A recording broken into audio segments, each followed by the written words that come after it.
nagkarelasyon kayo. Ano, sabihin mo na yung totoo, aminin mo na nagpapanggap lang kayo para itago yung totoong intensyon mo na agawan yung sa akin. Siguro nga. Tamang panahon na para harapin ko ang katotohanan.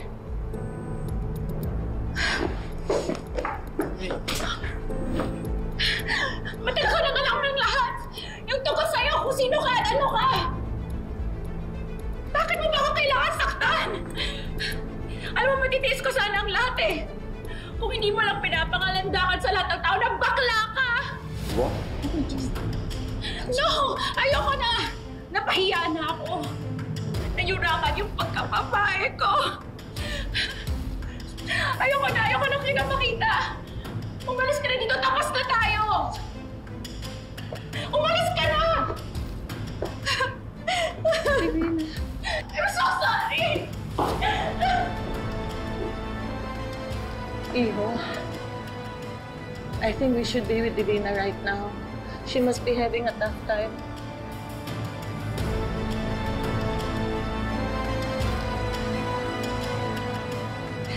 Divina. Nakakahiya! I'm sorry, Mom.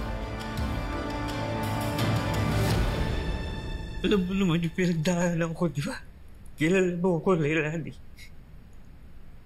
Pangarap ko lang naman magkaroon ng isang buong sariling pamilya. Pero nawala lang dyan nung iniwan ako ni Lube. Kaya nung nakita ko si Princess, nagkaroon ako ng panagabagong pagkakataon. Para magtuloy yung pangarap ko magkaroon ng isang pamilya. Hindi ka ba nagtataka na pinagtagpo ang landas natin? Na parang ginawa ng tadhana na magkita kami ulit ni Princess.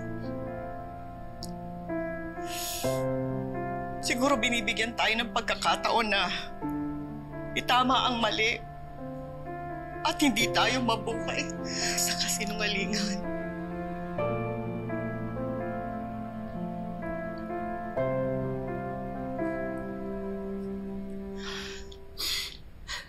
Sa palagay mo ba,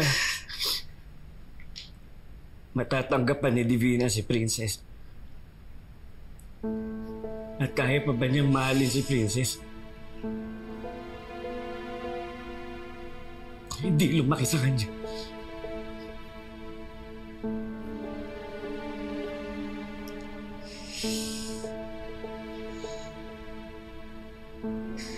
Hindi mo ako naiintindihan. Anong hindi ko naiintindihan?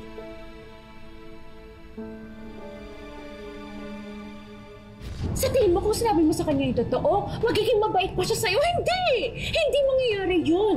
Ipapakulong ka nila, ilalayo ka nila sa anak mo. Gusto mo ba yun? May tinatago ka ba sa akin? Meron ba ako hindi alam tungkol kay Princess?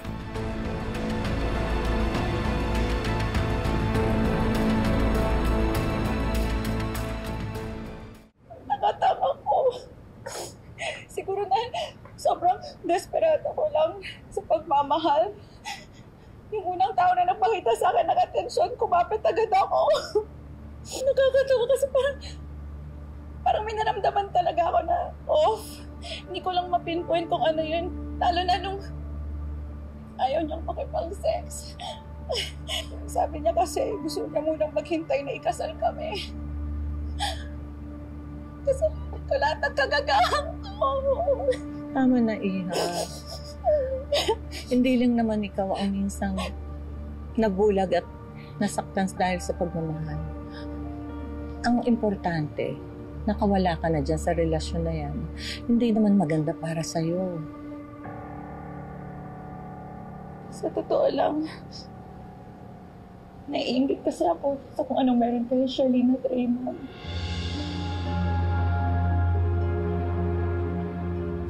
Pero sana, pressure niyo ang isa't isa. Kasi minsan, marirealize niyo lang yung value ng relasyon niyo kapag nawala na siya sa'yo. mababalik ko sana ang panahon. And sana na-treasure na rin kita, Raymond. Sana na-realize ko kung gaano kaswerte ko sa'yo noon.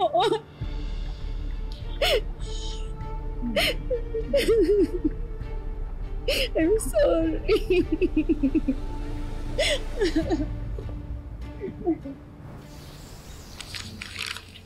Kompleto naman. Kompleto naman. Pamahal nga lang ng pamahal mga gamot ni tatay. Mukhang napapadalas na yata yung pagkikita niya ni Ma'am Leilani ah. Wala rin kasi siyang mapuntahan siguro. Tsaka ang tagal niyang nakakulong di ba? Wala na siyang kakilala dito sa labas. At isa pa, magkakilala rin sila ni tatay. Kosa, kung si Mang Dado maiintindihan ko eh. Ikaw, sobrang napapalapit ka na yata sa kanya. Hindi ko na rin maiwasan Simula nung nagka-connection kami para dun sa birthday greeting ni Xavier, napalapit na rin yung loob ko sa kanya. Baka naman ikaw talaga yung lumalapit sa kanya. Papalakas ka kay Xavier? Anong gusto mong gawin ko? Sabihin ko kay Ate Leilani, umiwas siya sa akin, layuan niya ako. Dahil baka isipin mo na nagpapalakas ako kay Xavier. Tiyo, ba't ka galit agad? Nagtatanong lang naman ako Ang labo mo kasing kausap Kung magtanong ka parang tamang hinala ka na. Ewan ko sa'yo, pinapainit mo lang yung ulo ko. Princess, sandali! Alam mo ang sinasabi ko, Dado. Ang tunay na ina ni Princess ay Si Divina.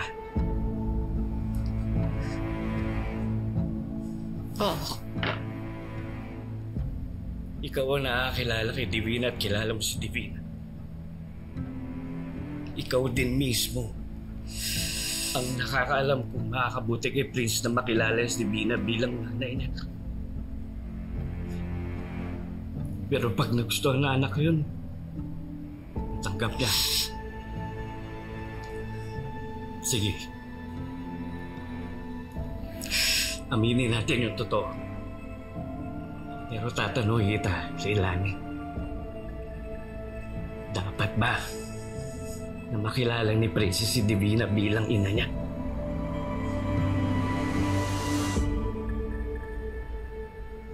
Ano?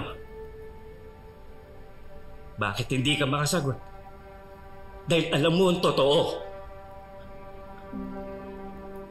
Kahit malaman ni Princess ang totoo, ano, magiging bago lahat ng bugay niya agad? Hindi ganun kasimple yun. Kaya nagmamakahawa naman ako sa iyo, Leilani. Hawa mo naman. Hayaan mo muna ako. Hayaan mo muna ako maging ama kay Princess. Hayaan mo muna ako maging pamilya niya.